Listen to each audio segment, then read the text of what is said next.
ம். ஏன்னாக்க விராட் கோலி வந்தாலே யாருக்குமே நம்பிக்கை இல்லை அவர் இருந்து அடிக்க போறாருட்டு. அந்த மாதிரி ஆயிடுச்சு இப்ப. ம். நம்ம எல்லாம் ப்ரே தான் பண்றோம் அவர் இருந்து செஞ்சுரி அடிக்கணும்ட்டு. ஆனா நம்பிக்கை இல்லை நமக்கு அவர் அடிக்க போறாருட்டு.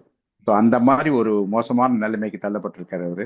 ம். அது ரொம்ப வருத்தமான விஷயம் அது. இன்ஃபேக்ட் கோலிக்கு இந்த மாதிரி ஒரு நிலைமையானது ரொம்ப மோசமா இருக்கு. ம். அவர் வந்து ஒன்றும் ரெக்டிஃபை பண்ணிக்கவே மாட்டேன்றாரு அவர் இதை.